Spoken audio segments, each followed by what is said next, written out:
এইভাবে ওনারা কাজ কেন করবে? মানুষের জীবনে কি কোনো মূল্য নাই? মানুষের জীবন কি মূল্যহীন? সেফটি এত বড় বাড়িটা বানাইতেছে, এখানে নেট দিলে কতটুকু টাকায় খরচ গেত?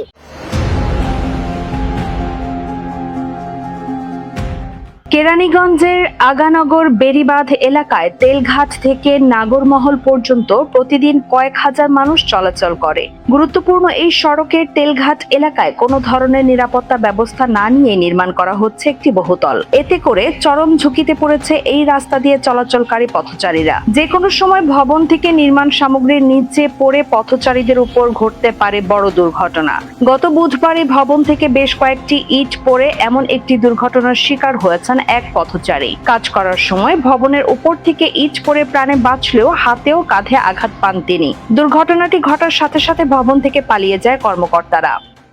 বরাবর আমি এখান দিয়ে যাইতেছিলাম, তো আমি প্রতিদিনই আমি বাড়িটা দেখি যে বাড়িটা খুব সুন্দর করে তৈরি করছে। তো আজকেও ঘন্টা খানিক আগে আমি উপর দিয়ে আমি কেন জানি তাকাইছি, তো তাকানোর ফলে আমি দেখতেছি যে আপনার 10-12টা ইট আপনার আসতেছে। আমি মাঝে এখানে আসছিলাম, তো আমার মানে অনেক সাইডে আসছিলাম, আমার ঘাড়ের এখানে পড়ছে, আমি অনেক ছেঁচা ব্যথা পাইছি। তো তারপর আমি কন্ট্রাক্টরে ধরার জন্য আমি দৌড় দিছি। ওই যে বড় দুটো ইট দেখছেন আমার মাথা বরাবর এমনি আসছিল, আমি এমনি সেফ দিয়েছি আমার নিজেকে।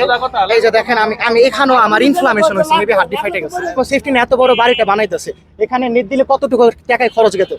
এই সময় সাংবাদিকরা এ বিষয়ে কথা বলতে গেলে মালিক পক্ষ ভুক্তভোগীকেও হেনস্থার চেষ্টা করেন।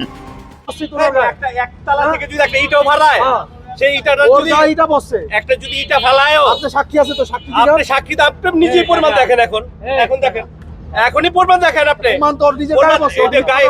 আরে ভাই, আমি যদি আমার এই গাড়িটার ভিতরে পড়ে, এই গাড়ির ভিতরে একটা দাগ হইলো থাকবো আমার। দাগ করছে না? দাগ দিয়ে দেখি। এলাকাবাসীর অভিযোগ, জনগণের নিরাপত্তা তোয়াক্কা না করে মালিক পক্ষ নিয়ম নীতি না মেনে ঝুঁকিপূর্ণভাবে ভবনটি নির্মাণ করছে। যে কোনো সময় ঘটতে পারে এখানে বড় ধরনের দুর্ঘটনা। এখানে এই ভবনটা এই নদীর পারে, এখানে সবচেয়ে জনবহুল রাস্তা আমাদের এই কেরানীগঞ্জের মধ্যে। তো ঈদের ছুটিতে মানুষ অনেকে আসে, কিন্তু সবচেয়ে যানজট সবসময় থাকে এখানে। এই রাস্তাটার মধ্যে এত বড় ভবনটা করছে, একটু এখানে দেখাতে পারেন আপনি। এই ভবনটার মধ্যে উপর থেকে ইট পড়ছে, কোনো সিকিউরিটি নেই, উইদাউট এনি সিকিউরিটি এখানে ওনারা কাজ চালায় যাচ্ছে প্রতিনিয়ত। এখানে আমি মনে করি কন্ট্রাক্টর এখানে দোষী সাব্যস্ত সর্বপ্রথম।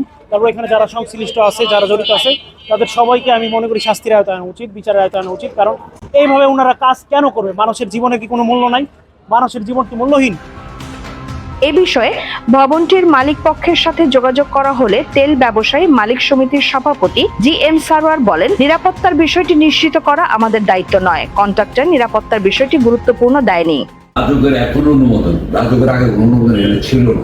কন্ট্রাক্টরের গাফিলতি করে পরবর্তী পর্যায়ে সেটা পড়ে না। কতটুকু লাগায়, কতটুকু মাল দেয়, কতটুকু মশলা দেয়, কতটুকু সিকিউরিটি, এটি কি আমাদের কাজ?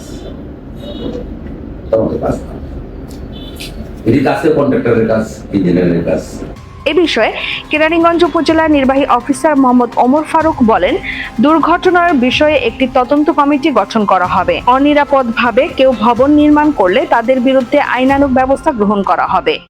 আচ্ছা, ওইটা আমরা বিধি মোতাবেক অবশ্যই ব্যবস্থা নিব। আমি যেহেতু আপনার কাছ থেকে জেনেছি, আগামীকালকেই ডেফিনেটলি আমার যে প্রশাসক রয়েছে ইউনিয়নের, সেই ইউনিয়ন পরিষদের প্রশাসককে আমি পাঠাবো এবং তদনুযায়ী একটি তদন্ত কমিটি গঠন করে ওই ব্যবস্থাটা নিব আর কি। আমরা যদি দেখি যে তাদের এটা একটা গাফলতি রয়েছে, অবশ্যই আমরা আইনানুগ ব্যবস্থা নিব।